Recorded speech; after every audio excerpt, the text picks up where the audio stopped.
বিসমিল্লাহির রহমানির রহিম। আজকে রান্না করবো কাচ্চি বিরিয়ানি। চল, প্রথমে হলো মাংসটা দিয়ে দিই। মাংসটা দেওয়ার পরে দিব হলো আদা বাটা।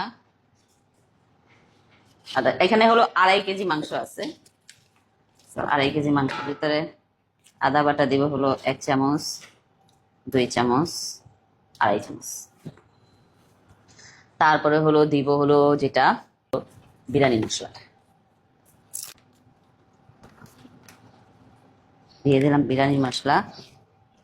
তারপরে হলো দিব এখানে সব আস্তা মশলাগুলো দিয়ে দিব।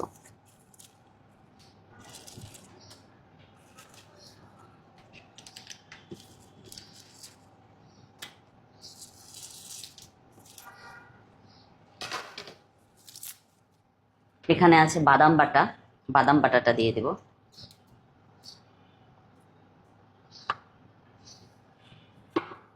তারপরে দিয়ে দিব হলো এখানে আছে মরিচ বাটা, দিয়ে দেব মরিচ বাটা, 2 চামচ মরিচ বাটা দিয়ে দেব। দেওয়ার পরে বাকি আছে হলো টক দই, তা দিয়ে দিলাম। তারপর হলো টক দই দিয়ে জাফরান দিয়ে মিক্স করে রেখেছি, সো এটা দিয়ে দেবো পুরাটা। তারপর হলো রেডি করা আছে আলু, এই যে আলুটা দিয়ে দিব, আলুটা। এখন দেব হলো লবণ। তো লবণটা বেশি করে একবারে দিয়ে দেই, কারণ হলো আমি লবণটা প্রায় 3 চামচের মতো দিলাম। তারপরে হলো দিব হলো এই যে আলু বখারাটা দিব। তারপর হলো দিব হলো কিচমিচ, 10 বারটা বেশি দেওয়ার দরকার নেই কিচমিচটা, নাহলে আবার বেশি মিষ্টি হয়ে যাবে। তারপর হলো দিব হলো কেওড়ার জল। আমি সবসময় কেওড়ার জলটা এইভাবে ইয়েতে কি বলে কৌটাতে মেপে দিই, তো একটা কৌটা কেওড়ার জল দিয়ে দিলাম।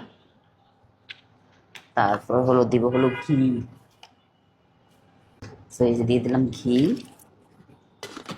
ঘিটা বেশি করে দিতে হবে। তারপরে দিয়ে দিব হলো টমেটো সস।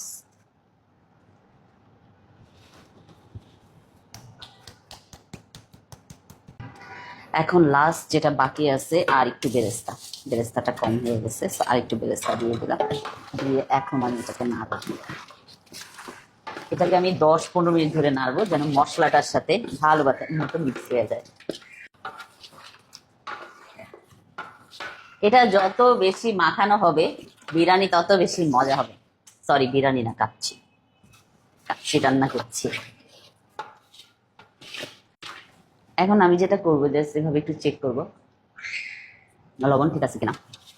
লবণ পারফেক্ট। আমার মনে হচ্ছে এখনই কাঁচা খেয়ে ফেলি, এত টেস্টি লাগতেছে। এখন এটা আমি নাড়ার